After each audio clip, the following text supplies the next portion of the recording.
नमस्कार दोस्तों, भक्ति शक्ति में आप सभी का स्वागत है।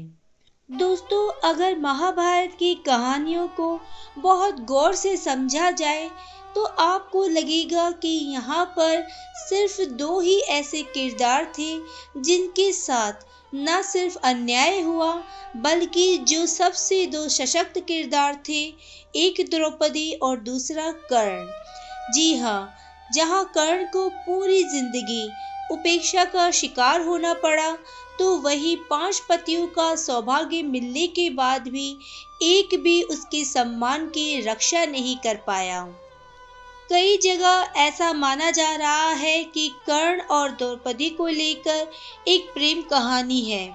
जी हाँ, बहुत कम लोग जानते हैं कि कर्ण और द्रौपदी एक दूसरे से आजीवन प्रेम करते थे, लेकिन उन्होंने कभी ये व्यक्त नहीं किया। इन दोनों ने एक दूसरे को महाभारत काल के 2 अध्याय में अपमान किया था, लेकिन द्रौपदी अपने पति अर्जुन से नहीं, महारथी कर्ण से शादी करना चाहती थी। लेकिन तकदीर में उसके अर्जुन और 4 भाइयों के साथ शादी करना लिखा हुआ था। द्रौपदी एक ऐसा पति चाहती थी जो सर्वगुण संपन्न हो, जो कुशल योद्धा होने के साथ साथ सुंदर हो, अच्छा हो, हुष्ट पुष्ट होने के साथ उसमें नैतिक गुण हो और बुद्धिमान भी हो। लेकिन ये सारी खूबियाँ सिर्फ एक ही योद्धा में मौजूद थी और वो था महारथी कर्ण। लेकिन महाभारत काल में दोनों की शादी होना लिखा ही नहीं था। इसलिए द्रौपदी ने पांडव से शादी की, जिनमें अलग अलग ये गुण थे। युधिष्ठिर में नैतिक गुण था, भीम में शारीरिक तौर पर मजबूती थी, अर्जुन एक कुशल योद्धा था, नकुल सुंदर था और सहदेव बुद्धिमान था। पांचाल देश के राजा द्रुपद की पुत्री होने के कारण द्रौपदी से जुड़ी हुई कई ऐसी बातें हैं। उनकी सुंदरता, बुद्धि और विवेक को देखकर कई राजा द्रौपदी पर मोहित भी हुए थे। लेकिन महारथी कर्ण को द्रौपदी का निडर स्वभाव बहुत पसंद था। द्रौपदी अपनी सखियों के साथ भ्रमण करने के लिए जाया करती थी। द्रौपदी को एक बार कर्ण ने देखा और उसे उनसे प्यार हो गया। जब द्रौपदी के स्वयंवर के लिए राजा द्रुपद ने द्रौपदी के कक्ष में दासी द्वारा महान योद्धाओं के चित्र भिजवाए थे, तो उनमें कर्ण का भी चित्र था, क्योंकि कर्ण दुर्योधन का सबसे खास मित्र था। इसी कारण कर्ण का सभी सम्मान करते थे। द्रौपदी कर्ण का चित्र देखकर उन्हें पसंद करने लगी थी। जब स्वयंवर का दिन आया तो द्रौपदी की दृष्टि सभी राजाओं और पांडवों में से कर्ण को ढूंढ रही थी। द्रौपदी उनके पिता राजा द्रुपद ने भीष्म से प्रतिशोध लेने की प्रतिज्ञा के बारे में बहुत पहले ही बता दिया था। साथ ही द्रौपदी ये भी जान चुकी थी कि कर्ण एक सूत पुत्र है। अगर इसका विवाह कर्ण से होता है तो वह जीवन भर एक दास की पत्नी के रूप में जानी जाएगी।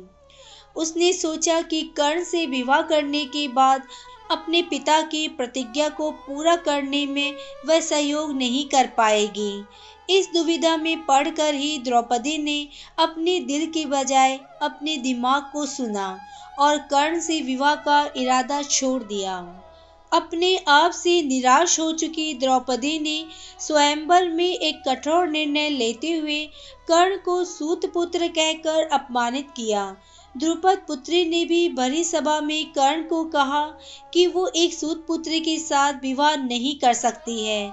इससे कर्ण को बहुत तकलीफ पहुंची। द्रौपदी जैसी निडर और क्रांतिकारी सोच रखने वाली स्त्री उनकी जाति के आधार पर इस तरह अपमान कैसे कर सकती है। स्वयंवर में द्रौपदी से अपमानित होने के बाद कर्ण के मन में द्रौपदी के लिए कड़वाहट भर चुकी थी। द्रौपदी से विवाह न होने के बाद कर्ण ने 2 विवाह किए थे।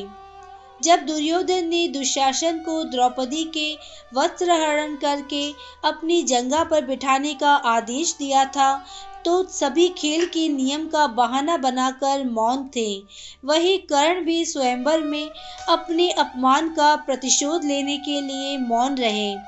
लेकिन बाद में भगवान कृष्ण ने द्रौपदी को समझाया कि कर्ण के कटु वचन पांडवों की सोई हुई आत्मा को जगाने के लिए थे।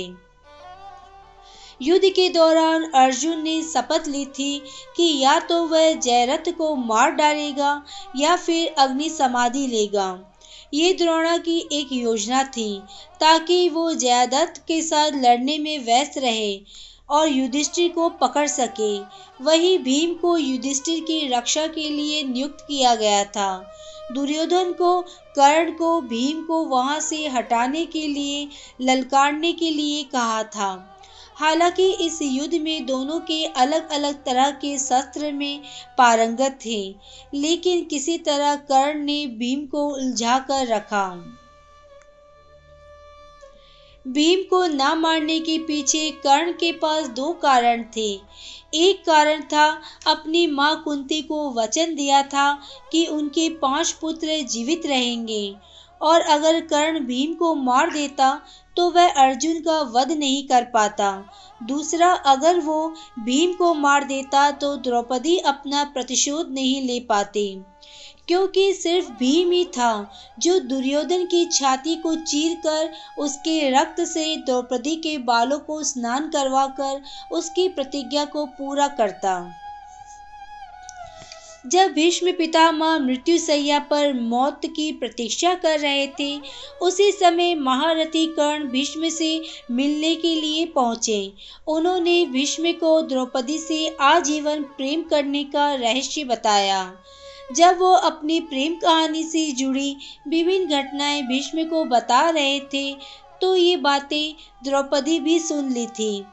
उस समय द्रौपदी को ज्ञात हुआ कि केवल वो ही नहीं बल्कि महारथी कर्ण भी उनसे प्रेम करते थे। लेकिन महाभारत के युद्ध में अर्जुन द्वारा कर्ण का वध किए जाने के साथ ही ये अनकही प्रेम कहानी वही समाप्त हो गई। आज के वीडियो में बस इतना ही। अगर आपने मुझे अब तक सब्सक्राइब नहीं किया है तो सब्सक्राइब जरूर करें। कमेंट और लाइक करना ना भूलें। इसी कामना के साथ कि आप हमेशा खुश रहें, स्वस्थ रहें। नमस्कार।